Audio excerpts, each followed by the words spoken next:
ጤና ይስጥልኝ። ቼልሲ አሰልጣኙን ሊያም ሮሴኝን አሰናብቷል።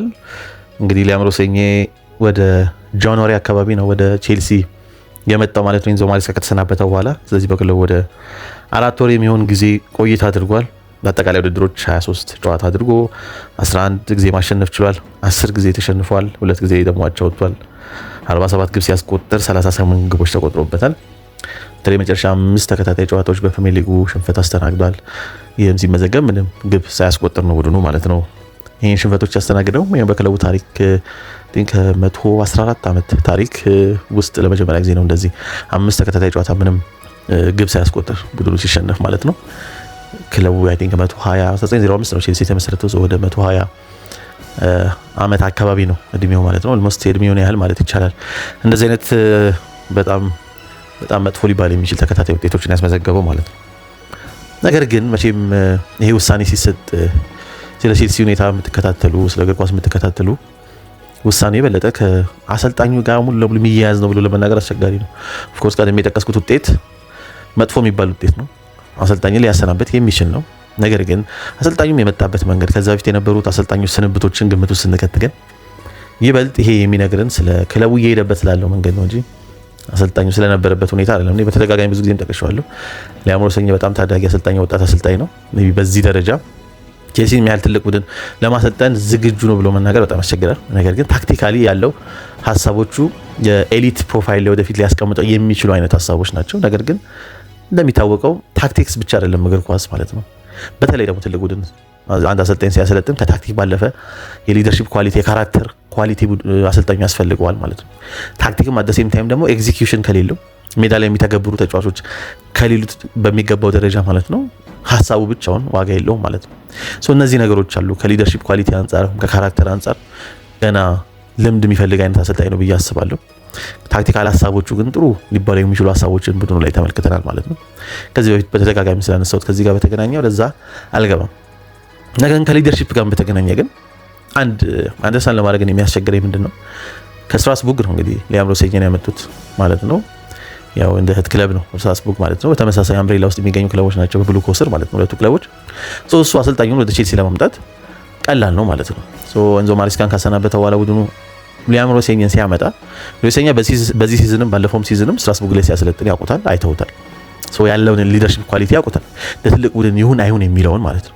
ይሄን እያወቁ ነው እንግዲህ ወደ ቼልሲ ያመጡት ማለት ነው። እንግዲህ ትልቅ ቡድን ከመምራት ጋር ሊድ ከማድረግ ጋር በተገናኘ አሶሺየት ማድረግ በተለይ ደግሞ የእምነት ከማጣት አንጻር ከተጫዋቾቹ ጋር በተገናኘ እንደዚህ አይነት ነገሮች ሲጠቀሱ እየሰማንም ስለሆነ ነው ማለት ነውና ይሄ ደግሞ ሞሮለስ ከእንግዲህ ድሬሲንግ ሩምን ወይ መልበሻ ክፍልን ከመምራት ስኳድን ከመምራት አንጻር ጋር የሚገናኝ ነው ማለት ነው። የሆነ አይነት ካራክተር አሰልጣኝ ይፈልጋል፣ ሊደርሺፕ ኳሊቲ ይፈልጋል ማለት ነው። ሜዳ ውስጥ የሚደረገውን ከማሰልጠን ባለፈ ደግሞ ግሩፑን እንዴት ሊድ ነው የሚያደርገው የሚለው ትልቅ ማተር የሚያደርግ ነው። በተለይ ደግሞ እንደ ቼልሲ ያሉ ትላልቅ ቡድኖች ጋር ሲሆን ማለት ነው። ይህንን ቀደም ብለው በስትራስቡርግ የሚያውቁትን አሰልጣኝ አሁን ከሊደርሺፕ ጋር በተገናኘ በክለቡ አመራሮች ዘንድ ኮስችን ቢደረግ እኔ አንደርስታንድ ማድረግ በጣም ነው የሚያስቸግረኝ። ኦልሬዲ በስትራስቡርግ ሲያዩት የነበረው አሰልጣኝ ስለሆነ ይህንንም አይተው ነው ወደ ክለቡ ያመጡት ማለት ነው፣ እያወቁ ነው ማለት ነው። ነገር ግን ያው እነዚህ አዲሱ ማለት የሚጠበቅበት አይመስለኝም። 2022 በኋላ አሁን 2026 ነው። ስለዚህ አዲስ ከማለት በደንብ ያለፍን ይመስለኛል። ነገር ግን ብሉኮ ወደ ክለቡ ከመጣ በኋላ ከዚህ ያለፉ ብዙ አስገራሚ ውሳኔዎችን ክለቡ ሲወስን ተመልክተናል። የሊያም ሮሴኝም ገና ልምድ የሌለው አሰልጣኝ እንደመሆኑ ሪስኩ ከፍተኛ እንደሆነ እየታወቀ ማለት ነው ኢንዞ ማሬስካ የወጣበት መንገድ ምን ያህል የተሳሳተ እንደሆነ ማሬስካ የወጣ ጊዜ የሰራሁት ቪዲዮ ላይ ጠቅሼዋለሁ እና ብዙ ነገሮች አሉ። ከዛ በፊት ይደረጉ የነበሩ ነገሮችን እዛ ቪዲዮ ላይ ታገኙታላችሁ። ግን ከወጣ በኋላ ማሬስካ እንደ ሮሴኝ አይነት ገና ልምድ የሌለው አሰልጣኝ ወደ ክለቡ ሲመጣ እንዴት ነው የ6 ዓመት ኮንትራክት ሊሰጠው የሚችለው ማለት ነው? አሁን ቼልሲ ለሮሴኝ ማለት ነው በፋብሪዚዮ ሮማኖ እንደገለጸው እስከ 24 ሚሊዮን ፓውንድ የሚደርስ የካሳ ክፍያ የኮምፐንሴሽን ክፍያ ሊከፍል እንደሚችል ጠቅሷል ማለት ነው። እና በእንደዚህ አይነት አደጋ አሰልጣኝ ወደፊት ተስፋ አለው ተብሎ እንኳን ቢታሰብ ማለት ነው ይህን ያለ ረዥም ኮንትራት ክለቡ ደግሞ እነዚህም ባለሀብቶች ከመጡ በኋላ ብሉኮ ከመጣ በኋላ የተለያዩ አሰልጣኞች እንደመቀየሩ ምክንያቱም ሲታገስ አይደለም ያን ያለ ያስተዋሉ ይሄ እንግዲህ እነዚህ ባለሀብቶች ማለት ነው። ስለዚህ በእነዚህ አይነት ሁኔታ ውስጥ ሆኖ ድንገት ሚድ ሲዝን ላይ መጣና አሰልጣኝ ቢያንስ ሲዝኑን እንዲጨርስ ከማድረግ ይልቅ ወይ ደግሞ አነስተኛ ኮንትራት ጥቂት ዓመት ኮንትራትን ከመስጠት ይልቅ 6 ዓመት ያህል ኮንትራት መስጠት አንደርስታንድ ለማድረግ እጅጉን ነው የሚያስቸግረኝ። እንግዲህ ቶማስ ቱኸልን እነሱ ባይቀጥሩትም እሱን ነበር መጀመሪያ ያሰናበቱት የአውሮፓ ቻምፒዮንስ ሊግ አሸናፊ ያደረገውን አሰልጣኝ ማለት ነው። የተወሰኑ ተጫዋቾችን በሱ ምርጫ የመጡ ነበሩ፣ ግን ያን ያህል ሳይጠቀምባቸው ነው የወጣው። ኦፍኮርስ ውጤቶቹ ብዙም በጊዜው ተስፋ የሚሰጡ አልነበሩ። ነገር ግን ቶማስ ቱኸል ነው፣ ትልቅ አሰልጣኝ ነው። በክለቡም ተወዳጅ ነበረ። የአውሮፓ ቻምፒዮንም አድርጎ ነበር። የአውሮፓ ቻምፒዮን ቡድኑም ከሆነ ያን ያህል ብዙ አልቆየም ነበር። ከዛ ግራሃም ፖተርን ነው በጣም ኢንኤክስፒሪየንስ የሆነ አሰልጣኝ ወደ ክለቡ የመጣው ማለት ነው። ግራሃም ፖተርም ያው ሲዝኑን ሳይጨርስ ነው በኋላ ላይ በፍራንክ ላምፓርድ በጊዜያዊነት ነው ሲዝኑን ጨርሶ የነበረው። ከዛ ፖቼቲኖ መጣ። ፖቼቲኖ አንድ ሲዝን ጨረሰ። አጀማመሩ ጥሩ አልነበረም። በኋላ ላይ ግን በጥሩ ሁኔታ ነው የጨረሰው እንደምናስታውሰው። ከዛ በኋላ ግን ፖችም ከክለቡ ጋር መቆየት አልቻለም። ሞር ጥያቄ ማንሳት ኖ ማለት ሲጀመር ማለት ነው ፖቼቲኖ ከክለቡ ጋር ሊቆይ አልቻለም። ከዛ ነው ማሬስካ የመጣው ልምድ የሌለው አሰልጣኝ ማለት ነው። ኢንዞ ማሬስካ ሌላ የመጣው በወቅቱ ማለት ነው። በአብዛኛው ሞሮለስ እንደምናስታውሰው ደግሞ ኢንዞ ማሬስካ ከመምጣቱ በፊት ክለቡ ወደ ቼልሲ አሰልጣኝነት የሚመጣው አሰልጣኝ የበለጠ ፖዚሽናል የሆነ አሰልጣኝ በኳስ ቁጥጥር የሚያምን ተብሎ እንደ ቅድመ ሁኔታዎች ታክቲካሊ ቡድኑ እንዴት መጫወት እንዳለበት ኦልሞስት ዲፋይን ተደርጎ ነበር። በዛ ውስጥ የሚያርፍ አይነት አሰልጣኝ ነው ሲፈለግ የነበረው ማለት ነው። አሰልጣኙ ወደ ክለቡ ሲመጣ እንዴት መጫወት እንዳለበት ሞሮለስ ዲሳይድ ተደርጎ ነበር ማለት ነው። በዛ ውስጥ የሚያርፍ ነበር ኢንዞ ማሬስካ የመጣው። የአሰልጣኝነት ኤክስፒሪየንስ በዋና አሰልጣኝነት ሌስተር ሲቲ ነበር ሞሮለስ አሰልጥኖ ነበር ማለት የሚቻለው ሙሉ ሲዝን። ከዛ በኋላ እንግዲህ ኢንዞ ማሬስካ ከመጣ በኋላ ማለት ነው። ኢንዞ ማሬስካ የመጣ ጊዜ ምናልባት እዚህ ጋር ላስገባው ሞክራለሁ። ወደ ቼልሲ ተጫዋቾችም በተለይ ደግሞ ኢንዞ ማሬስካን ደግሞ ሞር ስፔሲፊካሊ በማንሳት ተስፋ ያለው አሰልጣኝ ነው፣ ፕሮሚሲንግ አሰልጣኝ ነው ማሬስካ ማለት ነው። በሌስተር የታየው ሀሳቦቹ ጥሩ ናቸው። በጊዜ ሂደት ጥሩ ትልቅ አሰልጣኝ ኤሊት ኮች የመሆን እድል እንዳለው ይታይ ነበርና ነገር ግን ወደ ቼልሲ አይነት በእንደዚህ አይነት ባለሀብቶች ስር ማለት ነው መምጣቱ ግን ስለ እግር ኳስ አሰልጣኝነት ህይወቱ አስቸጋሪ ነው የሚሆነው። የእግር ኳስ አሰልጣኝነት እድገቱ ላይ እንቅፋት ሊፈጥር ይችላል የሚል አይነት ትዊት አድርጌ ነበር ትዊተር ላይ ማለት ነውና ምናልባት ማሬስካ በዛ ደረጃ አልሆነም፣ ራሱን ማሳየት ይችላል። ነገር ግን ወደ ኔክስት ሌቭል ማለፍ ስላለበት ያ ማለት ሞር ኦፍ የማናጀር አይነት ሮል ከሄድ ኮች ባለፈ አንዳንድ ውሳኔዎች ከሱ ቁጥጥር ውጪ በመሆናቸው ምክንያት ከማሬስካ ውጪ ማለት ነው በዋናነት በክለቡ ይወሰኑ ስለነበር እነዛ ላይ ጥያቄ በማንሳቱ ምክንያት ነው የወጣው። ያን በማድረጉ አይ ቲንክ አሰልጣኝነት ህይወቱን ሴቭ ያደረገ ይመስለኛል። አሁን ፔፕ የሚወጣ ከሆነ ከሲቲ የሲቲ ግንባር ቀደም እጩ ማሬስካ ነው። ነገር ግን እንደተባለው የስማን ሆኖ ቢቀጥል ኖሮ ውጤቶች ምክንያት አይሆኑ ነበር በእርግጠኝነት መናገር የሚቻለው ማለት ነው። እንደዛ ሆኖ ደግሞ ከቆየ ማሬስካ የአሰልጣኝነቱን እድገቱን ወደፊት ለሚኖረው ለሲቪውም አት ሴም ታይም ሌሎች ክለቦችን ለሚይዝበት ትልቅ ክለቦችን ለሚያዝ እድሉ ላይ ትልቅ እንቅፋት ሊፈጥር ይችል ነበር ማለት ነው። በጊዜ ሄዷል ማለት ይችላል። ግራሃም ፖተር እንግዲህ ተስፋ ያለው አሰልጣኝ ነበር። ያ ተስፋው ሊከስም ይችላል ወደ ቼልሲ ከመጣ በኋላ። በተመሳሳይ ሁኔታ ደግሞ አሁን ሌላ ሞዞሴኝም ተስፋ ያለው አሰልጣኝ እንደሆነ በስትራስቡርግ ተመልክተናል። እዚህ መጥቶ ግን አሁን ብዙ ራሱን ሪስታርት ማድረግ ያለበት አይነት ስሜት እንዲሰማው ነው ያደረገው። አሰልጣኙም እንደ ደካማ አይነት አሰልጣኝ ተደርጎ በተወሰነ መልክ እንዲሳልም ተደርጓል ማለት ነው። ኢቭን ኢፍ የአሰልጣኙ ታክቲካዊ ጉዳዮች ላይ ጥሩ እንደሆነ ብናስተውል ሜዳ ላይ ማለት ነውና እነዚህ አይነት በጣም ለአሰልጣኝነት ለእግር ኳስ ህይወት በጣም እንቅፋት ሊሆኑ የሚችሉ አይነት ውሳኔዎች ናቸው በእነዚህ በብሉኮ አማካኝነት የሚወሰኑት ማለት ነው። ብዙ በጣም የሚያጠያይቁ ብዙ ነገሮች አሉ። እኔ አሁን ሁልጊዜ ማለት ነው ከዚህ በፊት ማንሳቸው ያውቃሉ። ብሉኮ ወደ ቼልሲ ሲመጣ ሮማን አብራሞቪች ቼልሲ ላይ ወደ 1.5 ቢሊዮን ፓውንድ የሚሆን እዳ ነበረበት ቼልሲ። በእዳው ግን ያው በባንክ ምናምን የተያዘ ደሳ የሮማን አብራሞቪች ነበር። ክለቡ አስቸጋሪ ጊዜ ከኪሳቸው ሮማን አብራሞቪች ገንዘብ ለክለቡ ያወጣ ስለነበር ኢንቨስት ያደርግ ስለነበር በብድር መልክ ይሰጥ ስለነበረ አብራሞቪች 1.5 ሚሊዮን ፓውንድ ነበረው ክለቡ ላይ ማለት ነው። ክለቡን ጋር ሲለያይ ሮማን አብራሞቪች ይህንን እዳ ደብት ነፃ አድርጎ ነው ክፍያ ሳይጠይቅ ከክለቡ ነው የለቀቀው ማለት ነው። ብሉኮ ሲመጣ ይህንን የሚያህል እዳ ነፃ ሆኖ ነው ያገኘው። በጣም ፋይናንሻሊ የተረጋጋ የሚመስል አይነት ሁኔታ ላይ የመጣው ማለት ነው ብሉኮ ወደ ቼልሲ። ግን ከዛ በላይ የተደረጉት ኢንቨስትመንቶች የተጫዋቾች ፊርማዎች በጣም የተሳሳቱ እጅግ በጣም የተሳሳቱ ነበር። አንዳንድ ፊርማዎች የሚካኤሎ ሙድሪክ የበለጠ አርሰናል ይፈልጉ የነበረ አርሰናል እንዳያስፈርሙ በሚመስል መልክ ቼልሲ ሲያስፈርመው የተመለከተ ወቅት ነበር።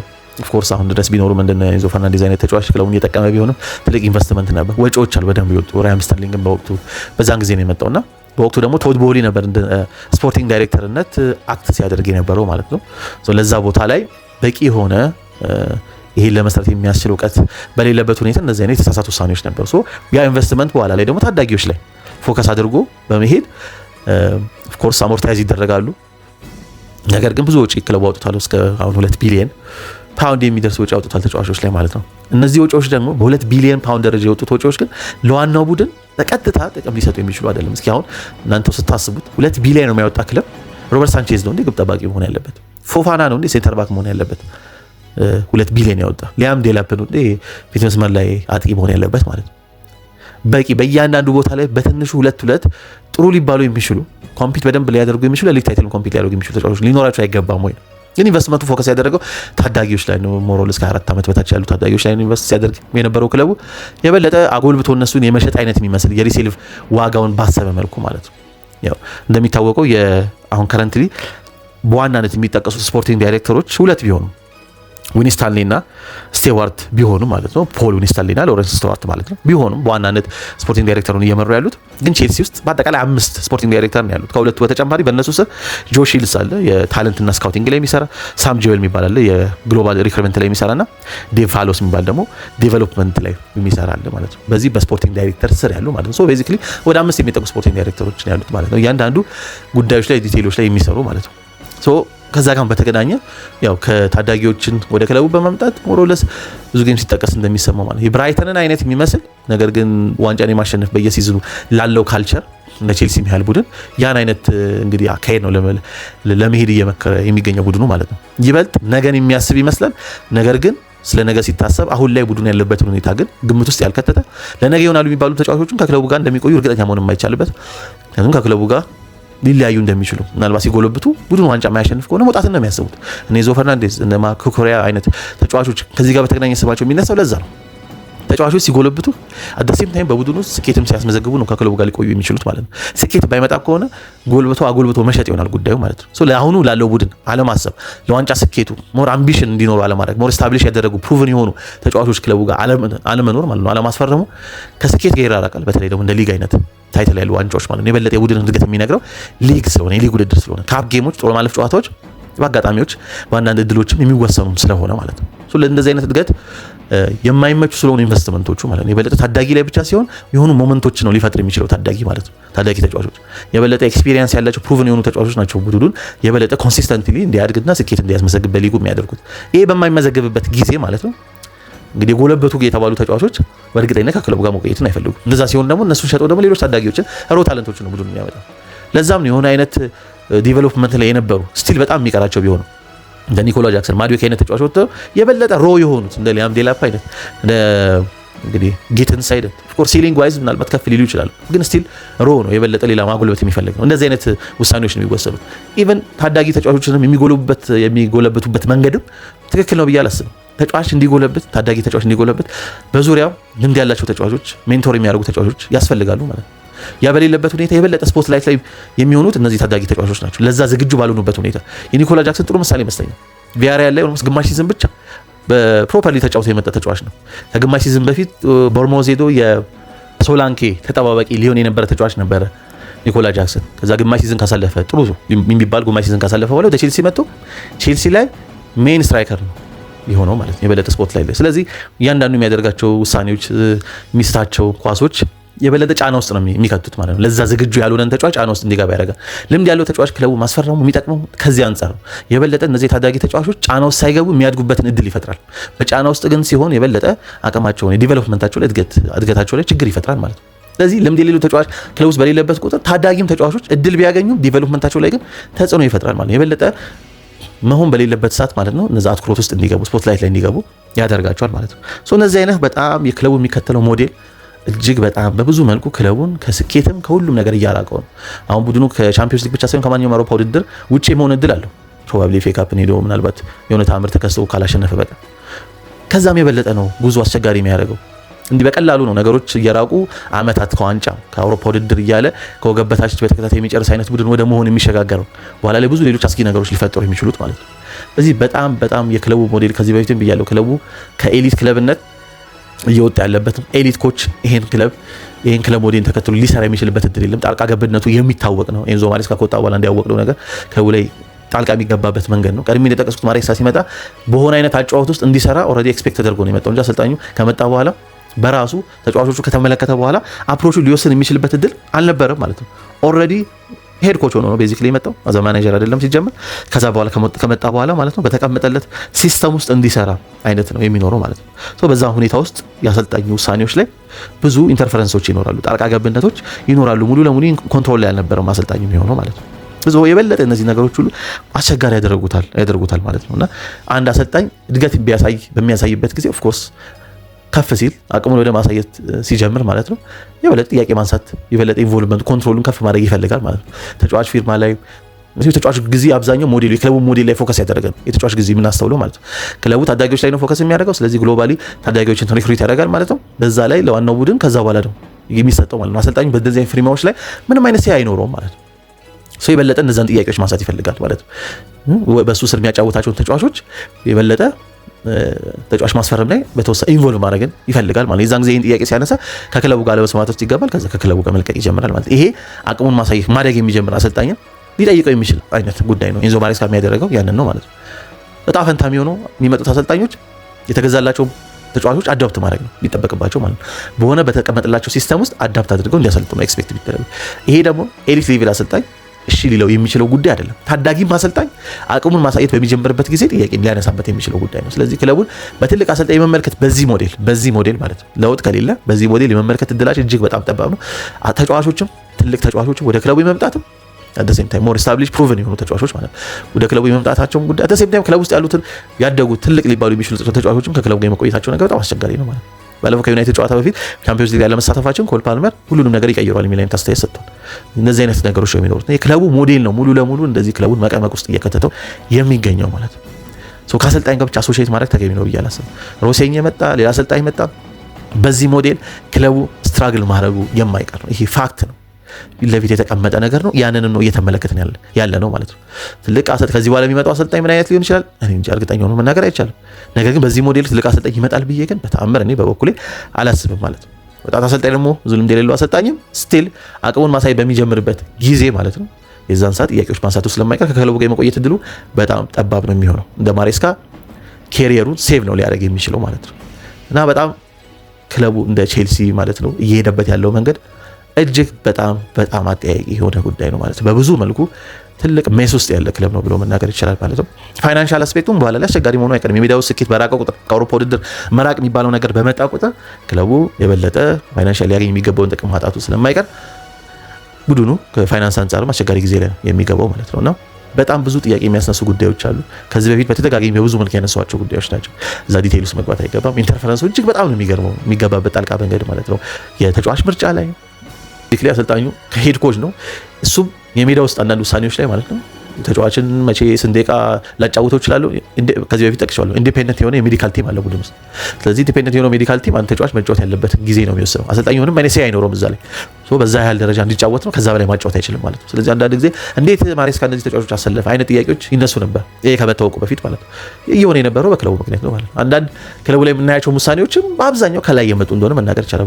ባለፈው ኤንዞ አስተያየት በመስጠቱ የተቀጣው እኔ ሬዲዮ ላይ ማንስቸው ነበር። ይሄ ይበልጥ በአሰልጣኙ ሳይሆን በብሉኮ ነው የበለጠ ፕሮጀክቱን ስለሆነ የተቸው አሰልጣኙን ብቻ ለይቶ ቢታችሁ ኖሮ እኔ አይዳውት መቀጣቱ ማለት ነው። ነገር ግን ብሉኮ ፕሮጀክቱን አይነት ነገር ከሱ ጋር በተገናኘና ኮኮሪያን በተመሳሳይ አንስቶ ነበር። የበለጠ ከፕሮጀክቱ ጋር በተገናኘ ከብሉኮ ጋር በተገናኘ ስለሆነ አንስቶ የነበረው ኦፍ ኮርስ ከክለቡም የመልቀቅ ጉዳይ ከዛ በኋላ አክቹሊ ቤዚክሊ መልቀቅ ባይሆንም ያው ከማድሪድ ጋር የተገናኘ ስለ ከተማ መውደዱ እዛ መኖር እንደሚፈልግ አይነት አስተያየት መሰጡ ያው ከዛ ጋር አሶሺየት ሲደረግ ስለነበር ከማድሪድ ጋር ማለት ነው። ከዛ ይሄ ነው ግምት ውስጥ ተከቶ እንግዲህ በኋላ ላይ ሁለት ጨዋታ የተቀጣው ማለት ነው። ነገር ይሄ ሁሉ የመጣው ምንድነው ያው የበለጠ ከአሰልጣኙ ጋር ቀጥታ አይደለም ትችት የነበረው ይበልጥ የክለቡ እየሄደበትን ያለው መንገድ ነው። ሁለቱም ኮኮሪያም ኤንዞ ማሬስካም ሲያነሱ የነበረው ኤንዞ ፈርናንዴዝም ሲያነሱ የነበረው ማለት ነው። የበለጠ ቅጣቱ የአሰልጣኙ የዚህ ቅጣቱ አንድ አካል ነበርኩ ቢልም የቀላት ለመተላለፉ ማለት ነው የበለጠ ከላይ መጣ ይመስለኛል። ቀድሜ እንዳልኩት ኤንዞ ፈርናንዴዝ አሰልጣኙ ላይ ብቻ ፎከስ አድርጎ አስተያየት ሰጥቶ ቢሆን ምናልባት ላይቀጣ ይችላል። በብዙ ነገሮች ላይ በጣም ጣልቃ የሚገባበት ሁኔታ ነውና ለክለቡ ለአመታት ሮማን አብራሞቪች ከመጣ በኋላ በየሲዝኑ ለዋንጫ የሚፎካከር ቡድን ዋንጫ የሚያሸንፍን አይነት ካልቸር ለገነባው ቼልሲ ማለት ነው ይሄ አካሄድ እጅግ ፍጹም ተቃራኒና ክለቡን በጣም አስቸጋሪ የበለጠ ጊዜ ውስጥ ሊከት የሚችል ነው ማለት ነው። ኤኒዌይስ እስኪ እናንተ ምን ትላላችሁ? ሀሳባችሁን አካፍሉኝ። በላይም ሮሴኝ ጉዳይ እንግዲህ ከ4 ወር ቆይታ በኋላ ከክለቡ ተሰናብቷል ማለት ነው። በጊዜያዊነት የ21 ዓመት አሰልጣኙ ባለፈው ኤንዞ ማሬስካ በወጣ ጊዜ በአሰልጣኝነት ሲመራ የነበረው ማክፋርላን ከዊኬንድ ላይ ከሊድስ ጋር ዌምብሌ ላይ በሚደረገው የማሽ ፍጻሜ ኤፍኤ ካፕ ጨዋታ ጀምሮ እስከ ሲዝኑ መጨረሻ እስከ ጁን ድረስ በጊዜ አሰልጣኝነት ክለቡን የሚመራ ይሆናል ማለት ማክፋርለን ማለት ነው። ይሄን አስተያየታችሁ በኮሜንት መስጫ ላይ አስቀምጡልኝ። ስለምታደምጡኝ አመሰግናለሁ። መልካም ጊዜ